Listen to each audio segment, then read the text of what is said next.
नमस्कार साथियों, एक बार फिर से स्वागत है आपका मेरे YouTube चैनल एजुकेशन गुरुकुल पर। तो साथियों, आज हम अध्ययन करने जा रहे हैं कक्षा 8 की पाठ्य पुस्तक हमारा राजस्थान के भाग 3 के बारे में। साथियों, हम अध्ययन करेंगे आज इसके चैप्टर 1 18वीं सदी का राजस्थान के बारे में।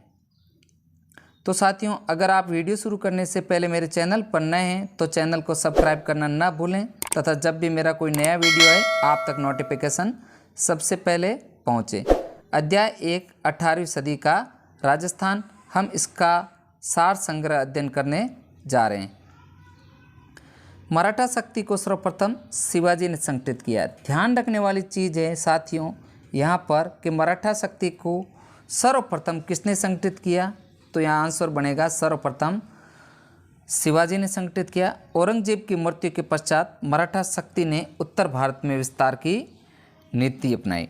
ध्यान रखने वाली चीज़ है कि औरंगजेब की मृत्यु 1707 में हुई थी और उनकी मृत्यु के तुरंत बाद मराठा जो दक्षिण भारत में थे वो उत्तर भारत की ओर आने लगे थे, जिससे वे मालवा व गुजरात में आक्रमण करने लगे। मराठों का मालवा व गुजरात पर आक्रमण राजस्थानी शासकों के लिए चिंता का विषय बन गया। राजस्थान में सर्वप्रथम 1711 में मराठों ने मेवाड़ में प्रवेश किया। बहुत ही इम्पोर्टेंट लाइन है, राजस्थान में सर्वप्रथम मराठों ने किस जगह से प्रवेश किया, तो 1711 ईस्वी में मेवाड़ के रास्ते से प्रवेश किया। 1720 ईस्वी में पेशवा बाजीराव ने मराठा ध्वज अटक से कटक तक फहराने का लक्ष्य निर्धारित किया। बहुत ही इंपॉर्टेंट लाइन है, अटक से कटक का संबंध किसके हैं, पेशवा बाजीराव से। अतः उत्तरी भारत की ओर मराठा अग्रसर होने लगे। 1726 ईस्वी में मराठों ने कोटा व बूंदी पर आक्रमण किए। इसके पश्चात 1728 में डूंगरपुर बांसवाड़ा के शासकों ने खिराज देना स्वीकार कर लिया। 22 अप्रैल 1734 मराठों ने बूंदी के शासक बुद्ध सिंह को वहां का पुनः शासक बना दिया। यह मराठों का राजस्थान की राजनीति में प्रथम हस्तक्षेप था। तो ध्यान रखना, यहाँ बूंदी के शासक बुद्ध सिंह को बना करके राजस्थान पर मराठों ने अपना हस्तक्षेप शुरू कर दिया। इसके बाद वहाँ के शासक भयभीत होने लगे। उन्होंने मराठों के विरुद्ध कोई ठोस नीति बनाने का निर्णय लिया। इसी निर्णय के तहत राजस्थान के राजाओं ने हुरडा सम्मेलन आयोजित किया। राजस्थान के राजपूत राजाओं ने मराठों की बढ़ती शक्ति को रोकने के लिए, बहुत ही इम्पोर्टेंट लाइन है, मराठों की बढ़ती शक्ति को रोकने के लिए 17 जुलाई 1734 को हुरडा स्थान, ध्यान रखने वाली चीज़ें जो भीलवाड़ा में है, वहाँ पर एक सम्मेलन बुलाया जिसकी अध्यक्षता मेवाड़ के महाराणा जगत सिंह द्वितीय ने की थी। बहुत ही इंपॉर्टेंट लाइन है, हुरडा सम्मेलन की अध्यक्षता किसने की, मेवाड़ के महाराणा जगत सिंह द्वितीय ने। इसमें आमेर के सवाई जय सिंह, बहुत ही इंपॉर्टेंट, किन किन शासकों ने भाग लिया, तो यहाँ आमेर के शासक सवाई जय सिंह, जोधपुर के शासक अभय सिंह और नागौर के शासक बख्त सिंह, कोटा के महाराव दुर्जन साल आदि शासकों ने यहाँ पर हुरडा सम्मेलन में भाग लिया। इस सम्मेलन में एक अहमदनामा यानी एक प्रपत्र तैयार किया जिसमें यह निश्चित किया गया कि सभी एक दूसरे के साथ मिलकर रहेंगे। यानी जो राजस्थान के राजा थे उन्होंने एक निश्चित किया कि हम सभी एक साथ मिलकर के रहेंगे, यानी कि एक का शत्रु व मित्र दूसरे का शत्रु व मित्र होगा। कोई भी नई योजना सभी मिलकर निश्चित करेंगे। वर्षा ऋतु के पश्चात रामपुरा में सभी एकत्र होंगे। तो ये 3 चीज़ें थी जिस पर एक प्रपत्र या अहमदनामा तैयार किया गया। तीनों इम्पोर्टेंट लाइन है, किंतु ये सभी शर्तें कागज तक की सीमित होकर रहेगी, इसकी कोई पालना नहीं की। राजपूत शासक जाति, भाषा, रीति रिवाज, परंपरा की दृष्टि से समान थे, फिर भी उनमें एकता का अभाव था। आमेर के सवाई जयसिंह की उदासीनता व निर्णयों की स्पष्टता ने मराठों के विरुद्ध नीति को असफल बना दिया। इससे मराठों का राजस्थानी शासकों पर प्रभुत्व बढ़ता गया। पेशवा बाजीराव ने राजस्थान नीति का आकलन करने के लिए अपनी माता राधाबाई को 1735 ईस्वी में राजस्थान की तीर्थ यात्रा पर भेजा। अपनी माता के समान सहित सकुशल लौट आने पर पेशवा बाजीराव अगले ही वर्ष राजस्थान के दौरे पर आए और यहाँ पर चौथ की वसूली की। चौथ एक प्रकार का कर होता है जिसकी वसूली की। तो साथियों, बहुत ही अच्छा सेशन होने वाला है। आप मेरे वीडियो को शुरू से लेकर अंत तक जरूर देखें।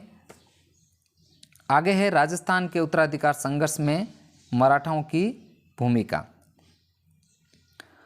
तो यहाँ पर सबसे पहले अपन अध्ययन करेंगे जयपुर के लिए उत्तराधिकार का संघर्ष। उदयपुर के महाराजा अमर सिंह द्वितीय की पुत्री चंद्र कुंवरी बाई का विवाह सवाई जय सिंह के साथ 1708 ईस्वी में इस शर्त पर हुआ कि मेवाड़ की राजकुमारी से जो भी पुत्र उत्पन्न होगा वह जयपुर के सिंहासन पर बैठेगा। 1743 ईस्वी में सवाई जय सिंह की मृत्यु हो जाती है।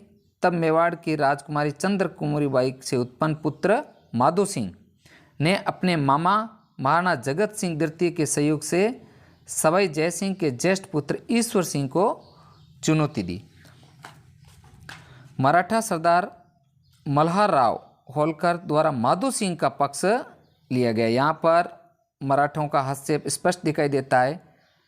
ईश्वर सिंह व माधो सिंह के मध्य राजमहल और बगरू के युद्ध हुए। बहुत इंपॉर्टेंट है, ईश्वर सिंह व माधो सिंह के मध्य राजमहल और बगरू के युद्ध हुए। अपने सेनापति हरगोविंद नाटाने की कुशलता के कारण ईश्वर सिंह को आत्महत्या करनी पड़ी और माधो सिंह मराठों के सहयोग से जयपुर का शासक बन गया। इस प्रकार जयपुर का उत्तराधिकार संघर्ष हुआ। नेक्स्ट है जोधपुर का उत्तराधिकार संघर्ष। जयपुर की भांति जोधपुर में भी मराठों ने हस्तक्षेप किया। वहाँ भी राम सिंह और बत्त सिंह के मध्य उत्तराधिकार का संघर्ष आरंभ हो गया। दोनों ही मराठा सहायता के प्रयास में जुट गए। पेशवा सिंधिया व होलकर के हस्तक्षेप बढ़ गए। इस प्रकार जोधपुर पर भी होलकर और पेशवा सिंधिया का हस्तक्षेप बढ़ गया। अतः राम सिंह को राज्य का आधा भाग मिल गया। मारवाड़ का विभाजन ही नहीं हुआ अपितु उसकी आर्थिक दशा भी सोचनी होगी। व्यापार नष्ट हो गए, कृषि बर्बाद हो गई। मराठों की मांगे दिन प्रतिदिन बढ़ती गई। वे कोई समझौता करने पर सहमत नहीं थे। नेक्स्ट है मेवाड़ में उत्तराधिकार संघर्ष। 1761 में महाराणा राज सिंह द्वितीय की मृत्यु होने से अर सिंह को मेवाड़ के राज सिंहासन पर बैठा दिया गया। इसके कुछ समय बाद मेवाड़ की गद्दी के भी दो दावेदार हो गए, एक अर सिंह व दूसरा रतन सिंह। दोनों ने मराठों से सहायता प्राप्त करने के प्रयास किए। परिणाम स्वरूप गृह युद्ध में मराठों का हस्तक्षेप होने लगा, जिससे मेवाड़ की सामाजिक, सांस्कृतिक, आर्थिक और राजनीतिक प्रगति के मार्ग अवरुद्ध हो गए। राजस्थान के शासकों के पारस्परिक वैमनस्य के कारण मराठों का हस्तक्षेप बढ़ता गया। फलतः यहाँ का विकास अवरुद्ध होने लगा। तो इस प्रकार मेवाड़, जोधपुर तथा जयपुर में मराठों का हस्तक्षेप बहुत ही ज़्यादा बढ़ गया। नेक्स्ट है अंग्रेज व संधियाँ। मुगल साम्राज्य के पतन और मराठों द्वारा फैलाई गई अराजकता ने राजपूत शासकों, सामंतों तथा प्रजा में राजनीतिक, आर्थिक, सामाजिक व्यवस्था उत्पन्न कर दी। ऐसी स्थिति में राजस्थान की तरफ अंग्रेजों का स्वाभाविक झुकाव हुआ। वे अपनी शक्ति के विस्तार तथा अन्य राजनीतिक, आर्थिक लाभ प्राप्त करने के लिए राजपूत शासकों से मैत्री करने के लिए उत्सुक हुए। अतः 1817-18 ईस्वी में राजपूत शासकों से अंग्रेज सरकार ने संधियाँ करने शुरू कर दी। राजस्थान के राज्यों में सर्वप्रथम 29 सितंबर 1803 को भरतपुर राज्य ने अंग्रेजों के साथ संधि की। बहुत ही इंपॉर्टेंट लाइन है। राजस्थान में सर्वप्रथम कौन से राज्य ने अंग्रेजों के साथ संधि की? तो यहाँ पर 29 सितंबर 1803 को भरतपुर राज्य ने अंग्रेजों के साथ संधि कर ली। इसके बाद 1818 ईस्वी तक, 1803 से 1818 ईस्वी तक सिरोही राज्य को छोड़कर सभी राज्यों ने कंपनी का संरक्षण स्वीकार कर लिया। केवल मारवाड़ के विरोध के कारण सिरोही से तत्काल संधि नहीं हो सकी और अंत में 1823 ईस्वी में सिरोही ने भी इस संधि पर हस्ताक्षर कर दिए। इस प्रकार कुछ समय में संपूर्ण राजस्थान अंग्रेजों के संरक्षण में आ गया। अब इन संधियों के क्या परिणाम हुए उनका अपन अध्ययन करते हैं। 1817-18 की ईस्वी की संधियों के परिणाम स्वरूप अंग्रेजों को दिए जाने वाले खिराज से देशी शासकों की आर्थिक व्यवस्था खराब हो गई। यानी जो अंग्रेजों को एक प्रकार का कर दिया जाता था संधियों के कारण खिराज, अंग्रेजों को शासकों के आंतरिक मामलों में हस्तक्षेप होने का अवसर मिल गया। अंग्रेजों ने भी शासकों के सामंतों के विशेषाधिकार तथा शक्ति नष्ट करने हेतु दबाव डाला। इससे सामंतों की प्रतिष्ठा को हानि पहुंची। स्वदेशी व्यापार उद्योग हस्तक्षेप नष्ट होने लगे। राजस्थान में ईसाई मिशनरियों का प्रवेश होने से उन्होंने ईसाई धर्म का प्रचार आरंभ कर दिया। इसकी जनसाधारण में तीव्र प्रतिक्रिया हुई, जो आगे चलकर 1857 की क्रांति में तब्दील हो गई। इस प्रकार अपना लेसन 1 कंप्लीट होता है। इसके कुछ शब्दावली के तहत कुछ शब्द हैं। अहमदनामा एक प्रकार का इकरारनामा या समझौता पत्र कहलाता है। चौथ, मराठों द्वारा अन्य शासकों के लिए जाने वाला एक सुरक्षा कर, बहुत इंपॉर्टेंट शब्द हैं। खिराज, कृषि भूमि पर लगने वाला कर। साथियों, इसके कुछ अभ्यास प्रश्न हैं जिनका अपन अध्ययन करते हैं। क्वेश्चन नंबर 1, निम्नलिखित प्रश्नों के सही उत्तर का विकल्प में दीजिए। निम्न में से हुरडा सम्मेलन की अध्यक्षता किसने की? तो यहाँ पर बहुत इंपॉर्टेंट क्वेश्चन है। हुरडा सम्मेलन की अध्यक्षता मेवाड़ के महाराणा जगत सिंह द्वितीय ने की थी। नेक्स्ट क्वेश्चन, मराठा शक्ति को सर्वप्रथम संगठित किया? तो मराठाओं की शक्ति को सर्वप्रथम शिवाजी ने संगठित किया। राजस्थान के राज्यों में सर्वप्रथम 29 सितंबर 1803 को भरतपुर ने अंग्रेजों के साथ संधि स्वीकार की। तो यहाँ पर ध्यान रखने वाली चीज़ ये है कि सबसे अंत में सिरोही राज्य ने भी संधि को स्वीकार कर लिया। पेशवा बाजीराव की मराठा नीति क्या थी? अति लघु प्रश्नों के तहत तो पेशवा बाजीराव की मराठा यह नीति यह थी कि अटक से कटक तक ध्वज फहराने का लक्ष्य निर्धारित किया गया। राजस्थान में मराठों ने सर्वप्रथम कब व कहाँ प्रवेश किया? तो राजस्थान में मराठों ने सर्वप्रथम 1711 ईस्वी में मेवाड़ के रास्ते प्रवेश किया। क्वेश्चन नंबर लघुतरात्मक प्रश्नों के तहत जयपुर उत्तराधिकार संघर्ष पर टिप्पणी कीजिए।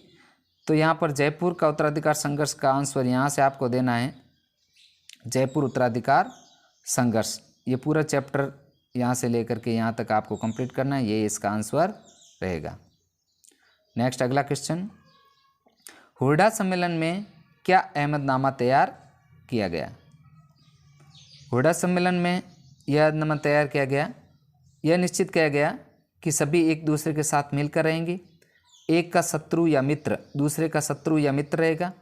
कोई भी नई योजना सभी मिलकर निश्चित करेंगे। वर्षा ऋतु के पश्चात सभी रामपुरा में एकत्रित होंगे। इस प्रकार कुल 4 टॉपिकों पर हुरडा सम्मेलन में विचार विमर्श किया गया। तो साथियों, आज का वीडियो इतने ही। मिलते हैं अगले नए क्लास में नए टॉपिक के साथ। अगर वीडियो अच्छा लगे तो लाइक एवं शेयर ज़रूर करें।